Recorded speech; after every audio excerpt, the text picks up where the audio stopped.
wanted to talk today as well about mental health in times like this and really like basic hacks we can do to make our lives feel a little bit easier and better. So one of mine is organization. I don't think people understand how your physical space and your mental space are tied to each other. So when your house is a disaster, when your stuff is cluttered, when your stuff is chaotic, when you have no idea what's going on around you, that can very, very easily be tied to what your emotional state is. And so for me, it is super crazy tied. And this is not in a judgment way at all, because everyone has a different level of what they think cleanliness is and clean and organized and all those things. Some people are like crazy, amazing organized, where every single thing is in its spot and labeled and fancy and great. That's not me.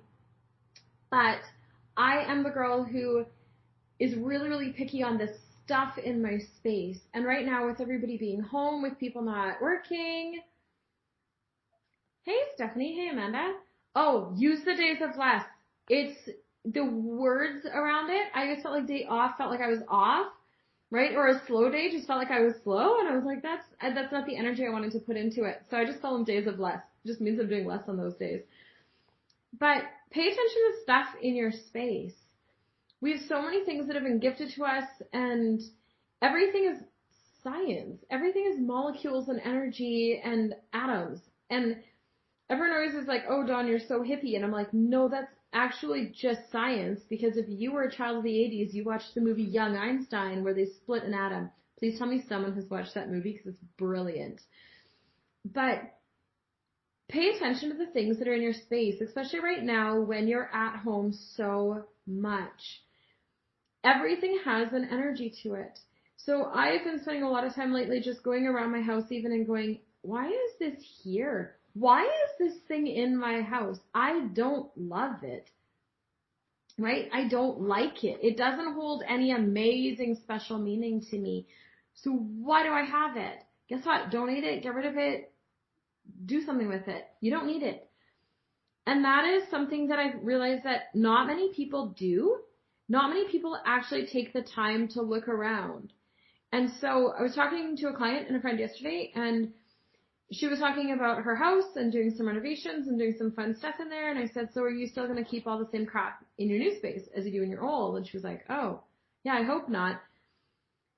Right? Yes, if your body's feeling up to it 100%, just have less stuff. It's easier to organize. That's my trick. But we were talking about it, and she's like, yeah, but I might use it one day. And I was like, but if you haven't used it in the last 6 months, you probably aren't going to use it one day. Oh, but I'm going to do this craft, or oh, I'm going to do this art thing. You know what? Put it in your calendar.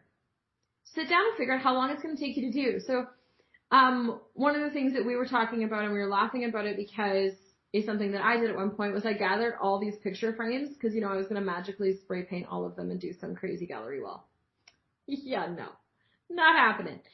So when you sit down and look at it and go, okay, this project is going to take me 7 hours to do, where in your calendar are you going to put it, and what's your deadline to get it done by? Because guess what? If you actually wanted to do it, you'd have no problem putting that in your calendar. You'd have no problem doing it. Is it a car you're trying to renovate in your garage? Is it cleaning out a storage space? Is it, yeah, but one day I'm going to play that sport again? You know what? If you can't find room in your calendar for it, if you can't find the energy to put it into your schedule, you're never going to do it. You won't, because it's not of importance to you. If it was important, you would have no issue finding that time and that energy. So look around. How many of those projects have you held on to forever? So one of mine for a lot of years was I used to knit.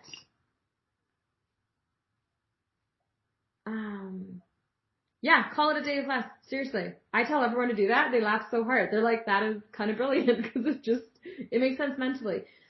One of the things, so I used to knit. I learned how to knit in high school, and only to make a scarf for my grandma. And I stopped knitting, but I had all this knitting supplies. Well, here's what happened. It sat in this area where I saw it, where I looked at it, and every time I looked at it, guess what feelings it elicited? Not good ones. Not positive ones. Like there was no, like it's not like I looked at it and I was like, oh, I'm just so excited for the day I'm going to use that. No, it was like this weird guilt and shame over the fact that I still hadn't used it and it was still sitting there. And man, I really have to do something with that, and I can't believe I spent that much money on it and blah, blah, blah. Why? Why are we keeping these things? Right? Like, why are we keeping these things? So I just gave it away. I gave it away to someone who knit, and I was like, go enjoy yourself, right? It took that negativity out of my house, so now I'm not looking at it and like regretting it. Totally purge your house. We have so much junk, right? We have so much junk in our spaces. Guess what? It means we have junk in our brains too.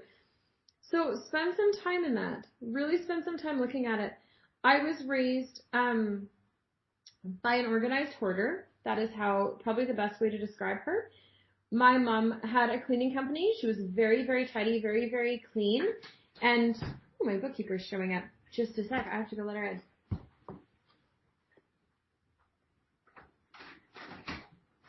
Hello. Doing Facebook Live.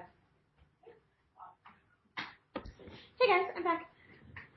Oh, hey Kim. So my mom was an organized hoarder, and one of the things that she did was like the house looked really clean on the surface. It was very, very tidy. But I'm talking like a whole floor of her house, 1,200 square feet, full of boxes and full of things and full of stuff, and every drawer and every closet was stuffed to the brim. And so much of it had guilt attached to it or shame attached to it because it was from somebody. It was something that, oh gosh, now my alarm system's going off. Guys, I'm a mess today. Sorry. This is what happens when I take a few days off.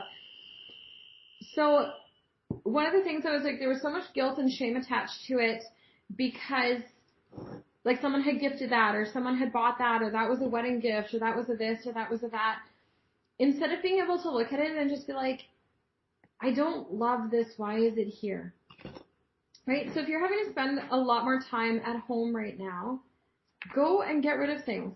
If you have 120 books on your shelves that you've never read, you're probably not going to read them. Find someone who wants to. If you have all those clothes in your closet that you're like, yeah, but one day I'm going to be able to do something and I'm going to have to wear those. Guys, you're never going to. Surprise yourself and buy some new ones then. Right? The you might need it someday is a complete crock. I'm just going to say it. You will never need it. And give yourself permission that if you do ever need it, you can actually just get it again. That's something my husband and I did years ago, was as we would get rid of stuff, we're like, if I ever need this, I'll just like spend the $100 and rebuy it. Can I just say, in all of the years I've been doing this, I never rebuy things because it was never that important to me. So get rid of your canner that your aunt gave you that is telling you have to start canning all your fruits and veggies because you're never actually going to do it if you haven't up until now. Find someone who wants it, right? Get rid of the old musical instruments from your childhood that you're never going to wear or use or never going to use, never going to play.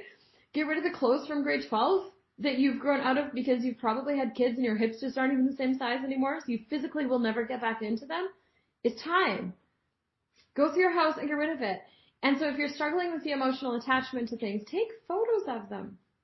Take a photo of it and then write a little story on what it means to you or where it came from or something like that, and then print it into a really cheap book, like Mixed Book or one of those like book things that you can print online. Because then you still get to see it and the memory is still there. You don't need to hold the physical item forever. Okay? So, you guys are amazing. I am so glad to be back. And I will be back here Monday at noon. I hope you are all having a really great day. I hope you find something really huge to smile about today. And can't wait to keep this going. Talk to you guys later. Bye.